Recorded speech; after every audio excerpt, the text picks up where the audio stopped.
Hi, this is Joe Roberts with 1WDRadio.com, and you're listening to 1WDRadio. Today I'm talking with Derek Mossman, founder of Garage Wine Co. and the iconoclastic director of MOVI, a group of independent vintners that are shaking things up in the Chilean wine market. Derek's a pretty opinionated guy, and he's a pretty talented winemaker, and I think it's going to make for some good listening. Enjoy. So how are things in the Southern Hemisphere? Things are good. It's getting cold. The sun is going down here. Well, it's about 90 plus degrees Fahrenheit where I am. Where are you, in Philadelphia? Yeah, just outside of Philly. Okay. You know, I remember New York summers. Although it's only, I guess it is almost June. Yeah. Yeah, man. Yeah. Getting warm. I could use a little, to be quite honest, it's been really cold through harvest. I've never made so many hot water bottles for wine in my life. Really? And what are you doing? What are you doing with these bottles? No, we just put them right inside the tanks because otherwise it's just so cold overnight that things just slow down. I don't have any temperature control. We're all natural. Oh, wow. Besides what you can put into water bottles. It's what we've always done all along, except they used to be 5-liter bottles, and now they're like, 75-liter bidones that you fill up with hot water from the pressure washer, from the, what do we call those? Those high-pressure heat washers. You just fill up with those. No, otherwise we would have been, there's no way things would have finished. And we did most, not much for most, we did a lot of things this year with natural yeast. And I don't want to take any chances. Interesting. There's a couple of cool rosés come out of it because they'll be the longest fermented wines in garage wine history, I think. Looking forward. But an interesting year. An interesting year. Michael, some frost, a lot of cold, very low yields, and more than just low yields, very small grapes. So kind of some really interesting, kind of lots of skin and seed, but phenomenally low rate of yields, like 30-something% lower probably. And in the south, really a little bit lower with the Carignan, but we do two harvests. We do a harvest of 25 barrels of Carignan and Grenache, and then we do 25 barrels of Cab and Cabernet Franc, separated by 3 weeks or whatever. Because we're having two very small wineries. Looking forward to seeing the results. Now, yeah, you got to stop in again, man. We never did that. We could do a barrel tasting sometime. You got to come down at some point. My next birthday. Well, the last time I saw you was St. Patrick's Day at your house. You're right. That was my birthday cake. Right. I think I put that photo on my website. I think you're still there smiling. Oh, God. With black teeth. Yeah, there's worse photos to be floating around out there. Well, hey, I wanted actually to, first to kind of introduce you and the concept of MOVI, right? Because I think the One Wine Dude readership who'll be listening to this, they won't probably have an appreciation for just how different MOVI is from what's going on, generally speaking, with wine production in Chile. And when we sat at your house and tasted through a few dozen MOVI wines, one of the things that you said, I'm gonna warn you, I'm gonna bring back a lot of quotes from that night from my notebook. Okay. Of mine or of other people? Of yours. You're quite a quotable guy. Okay. You described. Are we live now? This is all recording? No, we're live. I'm recording, but we're not live. Okay. So if you go totally off the hook, I can edit it out. I can't promise I will, but. Okay. Okay. Well, you describe MOVI, which for the folks who'll be listening to this, is a collection of independent vintners in Chile. You describe MOVI as filling a vacuum when we met. And I was hoping you could just spend a couple minutes talking about what that vacuum is and why MOVI is so different than what's typically done in the modern Chilean wine making industry. The Chilean wine business, it's not any judgment of mine, but the reality is it's a huge business of I think $1.5 billion by very few people, by very few companies. It has the largest winery size by a country mile. It's a little over 300,000 cases. I think the next country producing country in the world is at 45 or something like that. I mean, it is just a very industrialized business. And there are trophy wineries.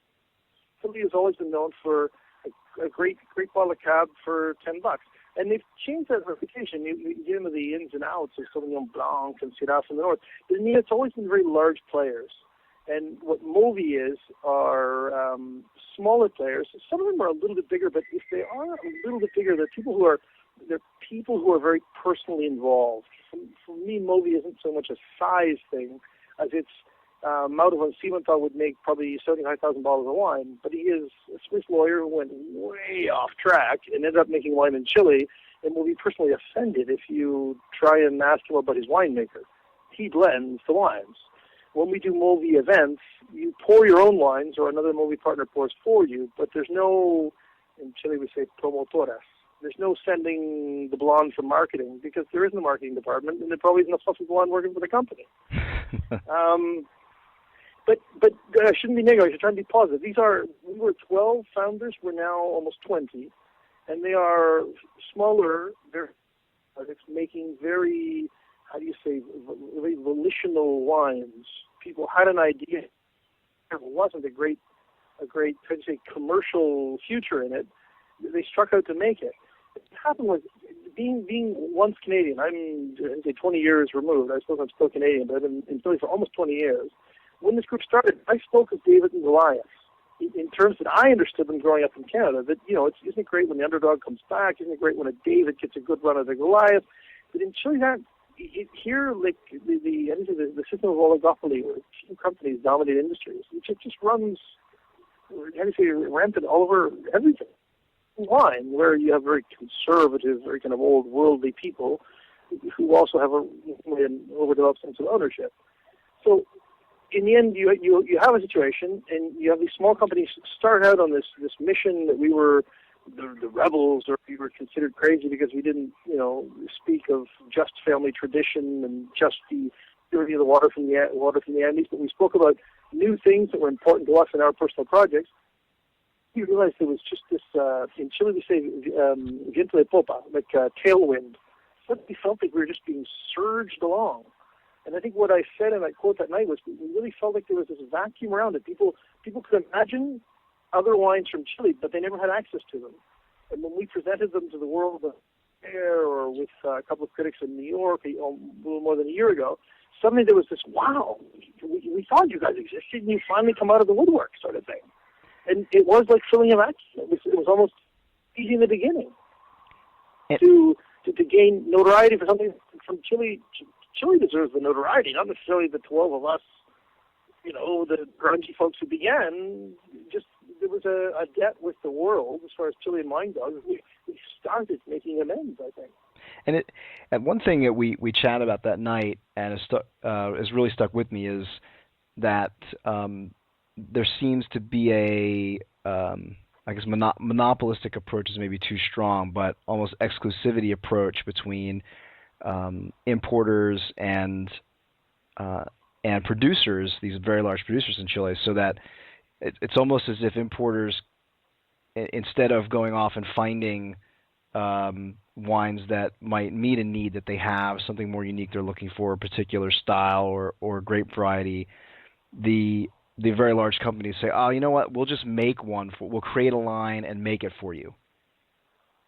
And normally the original, how do you say, cast of, I'm not sure that's with an E or not, of the Chilean wineries, they wanted exclusivity. They couldn't even think of someone else in Chile selling wine to their same importer.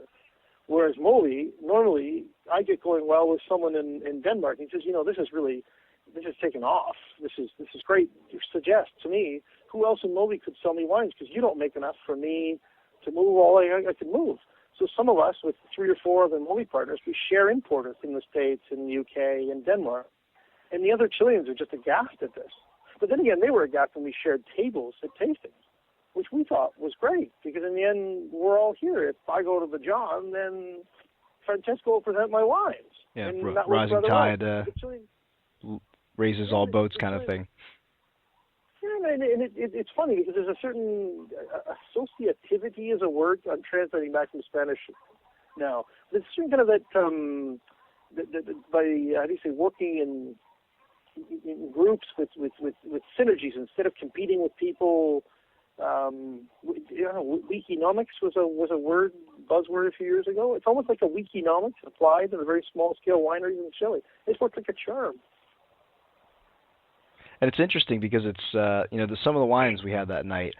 Some of them really stuck with me, and they're typically the ones that you won't find from the larger producers, like Old Vine, Cabernet Franc, Carignan. I mean, those were the wines that really jumped out at me as unique. And you had said that you're after character. Sort of like you want to reflect this strange cast of characters that you have in movie. Like you mentioned the Swiss lawyer, you got a French photographer, a guy who built submarines, a Scottish miner, transplant from Canada. It's not your typical band of brothers and sisters, right? From from Chile, or at least it doesn't from the Chile wine industry. We could go on. There's an Italian count you've missed there. Oh wow! How could I miss an Italian count? The whole thing is, it's just a whole kind of, how do you say, I don't want to say smorgasbord, but I guess I just said it. And then it's this whole mix. But no, I don't think all of the styles are necessarily so, necessarily all of them are going to the extremes of Chilean terroir, like Carignan in the south, or Old Vine, Cab Franc, etc. Some of them are much more, I mean, I make a Cab from the Maipo. People generally think of it as funky, and they think it rare that a wine that gets, I don't know, we shouldn't talk points here, but let's say interesting 90-plus points, to say that has no new wood.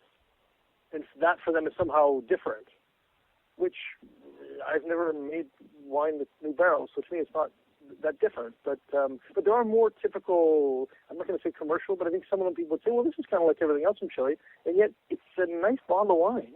Talking about oak, and you had mentioned oak and a sort of a bit of a fixation on oak aging by the I guess the majority of the Chilean wine industry, and that seemed odd to you, and it brought me back to a quote from our time together at your house actually in March, where you'd said, "The idea that a wine improves with barrels is against our grain." And I thought it was very interesting because obviously that leans a lot more towards a philosophical bent about how you're using oak as opposed to an economic one where, I mean, it would make sense economically that you can't use a lot of new oak with a small producer because it's very expensive stuff, right?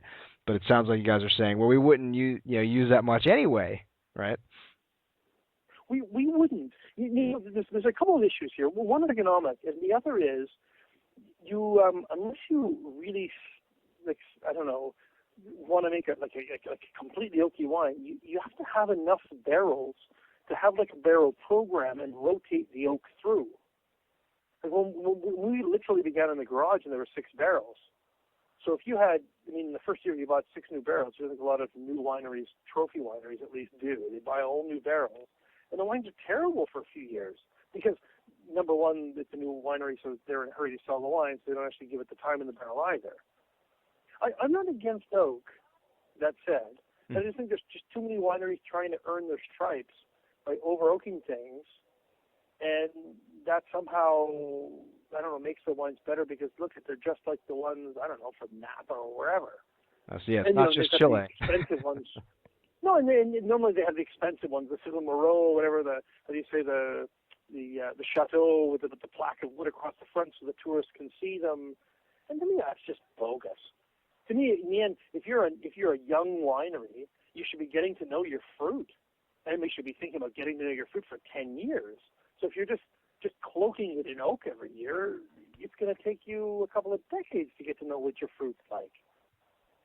I think it's just kind of sad. I mean, if you have the right fruit, you really, to me, don't need that much oak to make a great wine.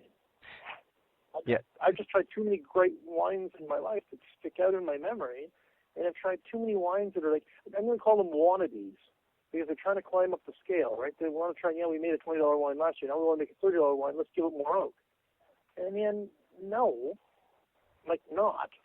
It's interesting, actually. Like It's very similar to some interviews I've had with in that respect with younger generations of some family vintners in Napa who are saying, well, we're making wines that we like to make. It's a little bit different than mom or dad made, and in some cases it's dialing back on the oak because they like it. They like to drink their wine with food, or they like to just have something that's a little less oaky, and they find that when the fruit's really good and flavorful, it doesn't actually require even that much change to the oak regimen. It can be a small percentage reduction, all things considered, but it really makes the fruit shine through when the fruit is that vibrant. No, I think to me the word vibrant takes us in a different direction. It's of acidity, and I'm making half of my wines are Carignan, old vine, dry farmed Carignan from the south, or Grenache. And those wines have the acidity there, the low pHs. To me, that's what carries a wine 10 years. That's what makes a wine drinkable. You know those bottles you buy when your child is born, so you can drink with them when they're 19. That's what takes a wine the distance. Yeah, it's not the oak. The oak, to me, the oak can. There's lots of brilliant wines that have tons of oak that have so much fruit and they're so well put together. They don't have too much oak. But for every one of those, it seems to me there's half a dozen wines that just never merited putting so much expensive oak into them. And to me, the funny part, or the ironic part of it all, is the smaller producers buy these barrels after 3 years. We buy a lot of barrels that have been used 3 years, so we're the fourth piece. It's perfect because the barrel is still breathing, probably for 2 or 3 years more, and it probably lends a little bit of flavoring, but not much. But it extends the boca, extends the length of the wine. It does what I needed to do over a year, 8 months. But in a very, paulatina, a very soft and slow way. And we're buying them from when they don't need them, and that's actually when their wines probably didn't need them most. Yeah, interesting. When we talked, you guys were stressing character and personality, and a couple things you said about that were you want to have a personality involved in every step of wine production. And that the aim of MOVI, generally speaking, right, was to have effort and dreams put in the bottle, right? I guess is to really express people, place, and character, right? Which sounds like it may not be what you intended to say, but one could read that as, like you said, sort of the David and Goliath, where there's this ocean of good value for money, but good wine at great prices, but maybe not great wine at good prices coming out of Chile, and that the aim is more to get back to something, a little more back to basics, a little more down to roots, and getting place and personality in the bottle. And I guess the question is that, am I interpreting that right? And if I am, do you feel like you guys are achieving, and gals, achieving that goal yet in MOVI? I think we are. I think basically we live in a world where there are just far too commodities. There are even now commodities. You can even call a relatively expensive German car a commodity.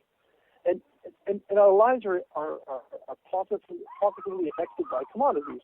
Our kitchen appliances, many of the things that we, sit on or wear, it's wonderful that they can use these economies of scale and make a commodity fashionable clothes. But I think you're a father with young children, young children as well. The amount of personal time we have to ourselves in the world today is so little that, to me, that food or wine comes from the factory or as a commodity is kind of sad. In the end, you could say that that there's still many wonderful things in the world. Now, not everyone drives a German car, but there's still handmade Maseratis or something. But any of us are really ever going to buy a handmade, a Maserati with hand-sewn leather? 1 in 10,000.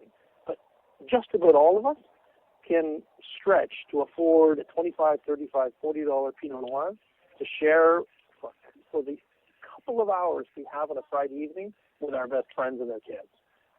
And to me, that's where wine just should not be commodity, because it's not customization, but it's the personally made something that we can all, how do you say, arrive to, we can all afford this weekend, or even midweek. Let's hope so. We're all trying to sell wine here. But as I'm talking to you, I'm trying to, the iPhone 4 here, so I have to avoid that I'm not mucking up its antenna. But my hands are stained purple, and I let them be stained purple. It's common in my hands, and that's just a part of me for the months of April and May, and that probably even helps sell the wine. But in the end, it's just kind of a part of me that these are handmade. We make 50-something barrels of wine this year, and they're all pressed out by hand. And that may seem crazy, like, I don't know, loom, how do you say when you make these woolen looms and such? We have machines to do that now. But there is something to have a sweater that you'll wear for a decade because someone made it with a little more care. It's like a why not aspire, for a little bit more, especially when we're talking about wines that come from South America, especially for those of us in the U.S., where land there is much cheaper, labor is much cheaper. So it's, in a way, it's saying, well, you can get this $12 bottle of pretty decent wine, but for $10 more, $20 more, you can get something that's really handmade and is somebody's artistic expression. Whether or not it's your cup of tea and you think it's worth that money is up to you. But there are a few of us who can't take that chance once in a while in a fine wine world, because it's relatively inexpensive when you compare it to the similar situation in the Napas of the world and Sonomas and Washington, etc. No, I think you're right. I think they're a competitive advantage, but let's call it a competitive advantage. Sorry to sound like such an economist, but in that bracket of the 20-something to 30-something dollar bottles of wine, our Carignan comes from small producers. We could talk all night. It could be a completely other interview with Carignan. I have from the beginning worked with people who discover they have a hectare or part of a hectare of Carignan on their farm. And we've worked to bring those into our wines. And we harvest them by hand with them. But these are people who, they drive horses, not pickups. They live in a different world than we live in, speaking on cell phones and doing Skype interviews. But they just don't, they live in a world 100 years ago. And they take care in, those old kind of, obviously, like one-prong plow, setting the earth between the vines. And if you try those wines next to a Carignan that was grown in the Bordelaise row, you can taste the difference. You can say it's cabeza, it's old vine, it's many things, but to me, I'm not sure you can taste the sweat that dripped off that man's hands, but you can taste the difference that his work made in taking those vines that way, that I made in seeing those vines and camping out next to that farm with my kids in the Maule. To me, you can taste that difference. And as you say, it might not be your cup of tea, but in the end, at least it's letting the purity of the fruit shine through instead of over-extracting, instead of throwing too much oak at it, instead of leaving it a little too sweet so that it has that, that corpulence that comes from the residual sugars. It's just like letting the real deal show through. And I think there's not just Maui and Carignan. I think Chile has a dozen different things that they could offer that are starting to become available in the market in the U.S. Most of them through MOVI, but there's other independent producers in the big industry. They're starting to make some interesting wines too, because they're getting a grip on this. But to me, Chile has so much more to offer than most American consumers think. And that's to me kind of the final message from the independents. I said, go open your mind, try.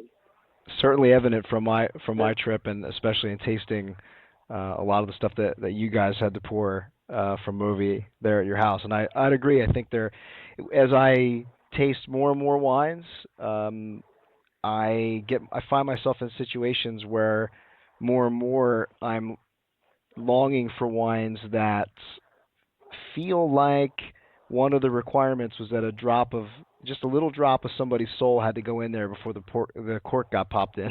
you know, and I think I'd agree. I think you guys are doing some really interesting stuff, and for sure, out of the few dozen that we had, there were definitely some wines that stood out to me as having that character there.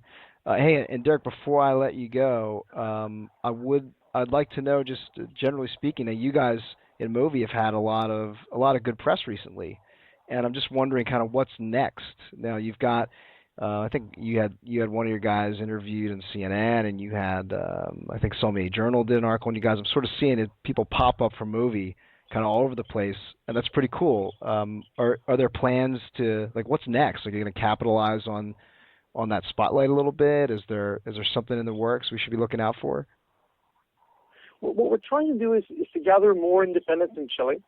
GM Miller extended out to us an invitation to taste the Chilean independents, and we're going to take many more wines than just the MOVI wines to that tasting that we feel are worthy, and they're in the works of becoming MOVI members, but we feel we have to kind of, based on our initial success, try to open like an more open policy of what other things are really going on.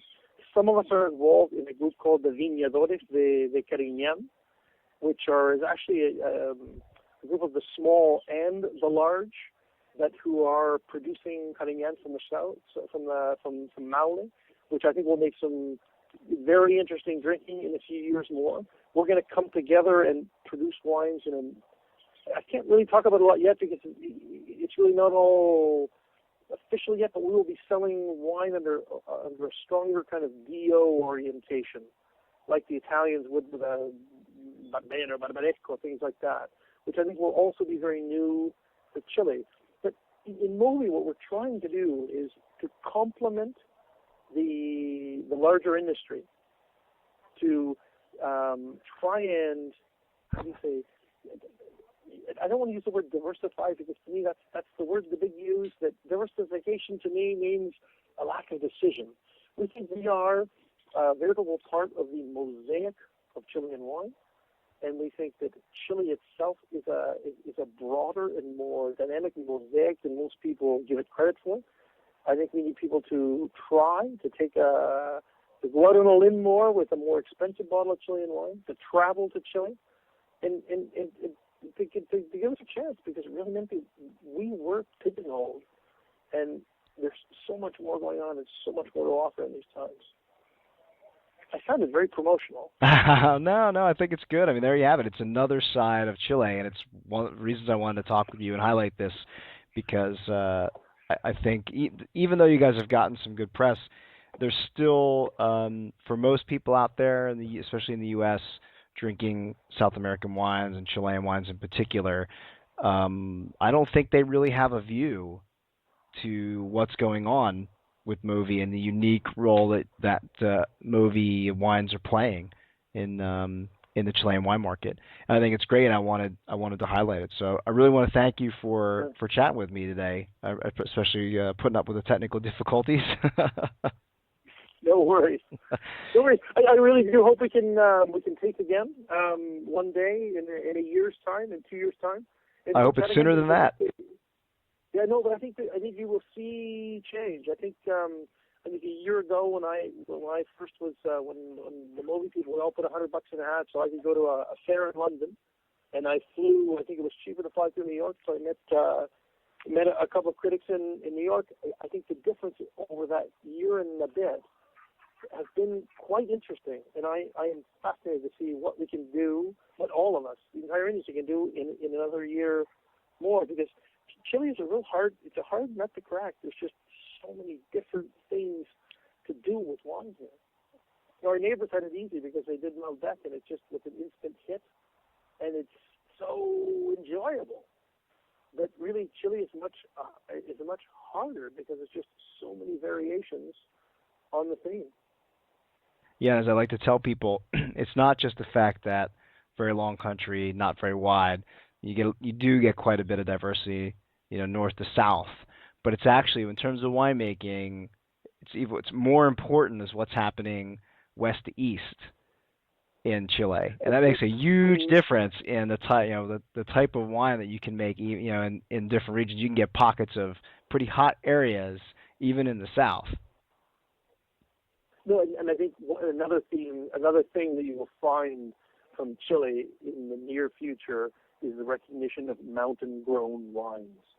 And that's not just garage wines, but there are other people making mountain-grown cabs, even Chardonnay up high in the Maipo, that today, because of the boom of Limerie, are not being recognized. But for the south, mountain-grown, and we have the Andes, and they're huge, and they're long, and it's just so many places that were planted 20, 30 years ago, and those wines have not been recognized. That's because the focus is elsewhere. There's just so many focuses that you could have that it's taken a while.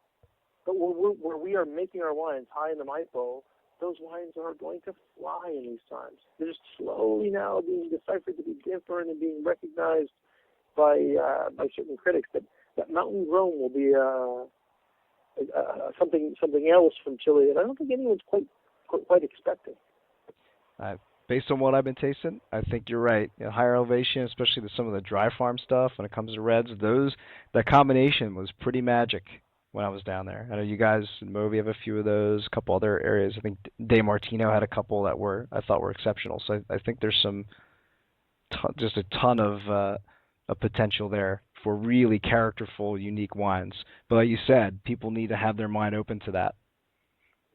I think it's kind of open your mind up. I think we have to all be kind of open to many things. But I think Chile really has a lot to offer in these years, in a price point that is still interesting. It's just not that expensive to spend $25 or $30 a bottle of wine if you have a few hours with a couple of friends that you really want to enjoy it with. And I hope you guys are successful in that, with it staying that way. Because I'd like to buy these wines under $40 a bottle if I can. But I don't think that'll change much for us. These have been very interesting times, but our means of doing things are different. We've had MOVI people live all over Chile. We have the Scottish Miner in the far north. We've got Gilmore in the deep south. And I happen to be someone who lives closer to the center of the population of Chile in Santiago. And what we've done since the beginning, we've had visiting people like yourself who come to the house for dinner. And that's just made it that much more, just keep your feet on the ground, this works. It's wonderful to spot we've had Oz Clark, we've had tremendous people come through our house, our family house, and they've taken their plate to the kitchen because they felt they came to a family dinner. And that's just, to me, worth everything. We're not going to be we're not going to be flying off into the clouds with any ideas of raising prices anytime soon. It's a family business that began in the garage, and it'll be that way for a good time to come, I think. Yeah, and speaking of that, so it's Garage Wine Co. is your particular brand, right? It's garagewineco.cl. It sounds very generic, but in the end, we did begin in the garage at a time when no one in Chile knew what a garage wine was. It was a gag that stuck, and the bottle stands out, so it's kind of too late to change now. I think it works. And it's movi.cl for everybody listening who want to check it out, movi.cl. Hey, Derek, thank you so much for talking with me. I really appreciate it. It's been great to reconnect with you, and I really hope to take you up on a return visit. Then I loved the food when I was there, and I'll definitely be bringing the plate back to the kitchen for more of that barbecue. Okay. Hey, cheers. Keep it chatting. We'll hopefully stop in New York and get you in on a tasting of new things sometime in the near future. I'd love that. Please keep me posted. Okay. All right. Cheers. Take care, man. Okay. You too. Ciao. Bye-bye.